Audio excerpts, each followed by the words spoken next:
अगर 80 करोड़ लोगों को आपको अनाज देना पड़ रहा है तो मुझको अर्थव्यवस्था पर कोई टिप्पणी नहीं करनी है। प्रधानमंत्री जी 14 में जब पहली बार चुने गए तो वो मंदिर मस्जिद की साइज के लिए नहीं चुने गए थे। 2 करोड़ प्रतिवर्ष नौकरियां उनका वादा था।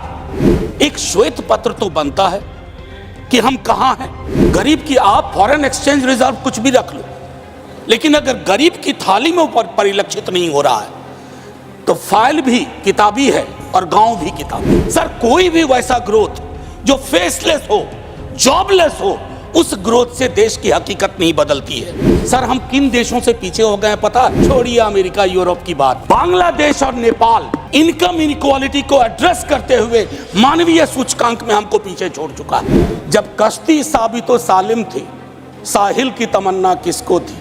अब ऐसी शिकस्ता कश्ती पे साहिल की तमन्ना कौन करे? अगर कोई आंकड़ा सरकार को असहज करता है कहेंगे हम तो इसको मानते ही नहीं है, इनकी तो मेथोडोलॉजी खराब है। साहब नहीं, ये डिफरेंशियल दृष्टिकोण मत रखिए। हंगर इंडेक्स पे खुल के कहिए हम मीट नहीं कर पाए हैं। ये सत्ता पक्ष और विपक्ष का मामला नहीं है, ये मामला है हमारे कलेक्टिव फेलियर का। हमें एड्रेस करना होगा। आपको असल में लग गया सर, बस 1 मिनट लूंगा माफी के साथ। सर आपको असल में लगता है कि आप इनकम इनइक्वालिटी की बात ना करें, पॉवर्टी रिडक्शन की बात ना करें, अनएम्प्लॉयमेंट एड्रेसिंग की बात ना करें, चुनाव आप फिर भी जीत जा रहे हैं। मैं मानता हूं आपने वो तिलिस्म विकसित कर लिया है कि समस्याओं को एड्रेस किए बगैर भी चुनाव कैसे जीते जा सकते हैं। लेकिन जिन बोतल से निकला ये जिन देश पर बहुत भारी पड़ने जा रहा है। वेल्थ टैक्स को लेकर के, इनकम इनइक्वालिटी को लेकर मैंने कहा वेल्थ टैक्स 16 में आपने अबॉलिश कर दिया। किसानों के बारे में सर मैं कहता हूं, आप कहते हैं शेयर बाजार उछल रहा है, बड़ी तारीफ होती है।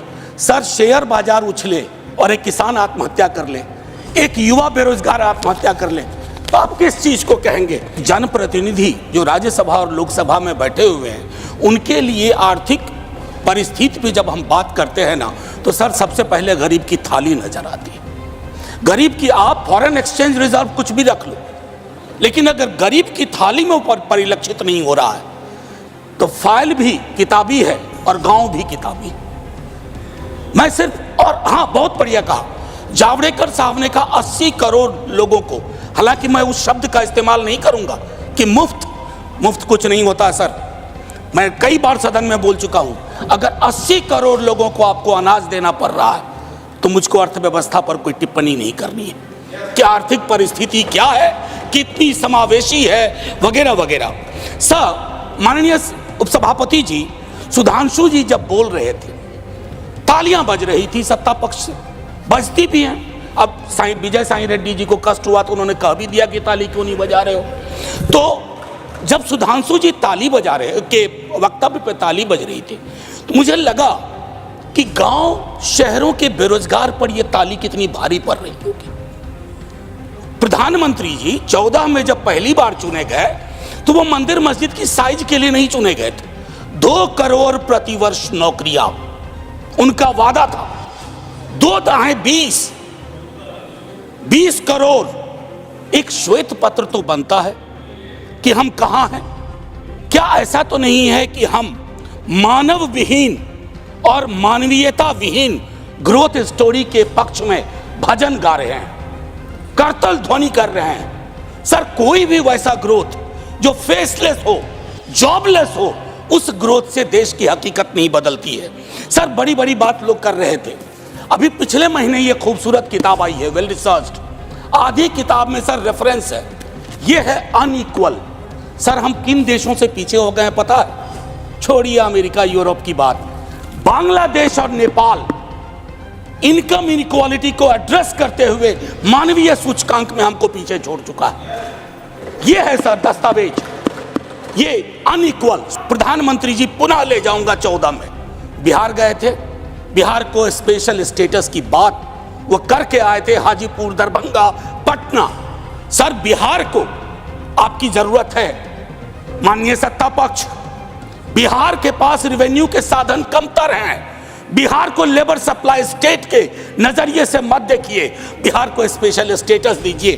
क्योंकि अगर आप इस किताब का विश्लेषण करें, सरकार के आंकड़ों का विश्लेषण करें तो आपको साफ दिखेगा कि बिहार, झारखंड, उत्तर प्रदेश और मध्य प्रदेश देश के बाकी राज्यों से पिछड़ रहा है। उसके अलावा दूसरा पहलू कहता हूं माननीय उपसभापति महोदय, इस किताब में बाबा साहब भीमराव अंबेडकर को धृत किया गया है नॉर्थ साउथ डिवाइड के संदर्भ में भी। और ये पुरानी बात है सर, एफडीआई को ही देखिए कि नॉर्थ में कितना, साउथ में कितना, तो ये फर्क आपको साफ नजर आ जाएगा। इसलिए मैं कहता हूं कि बिहार को नए नजरिए से देखिए।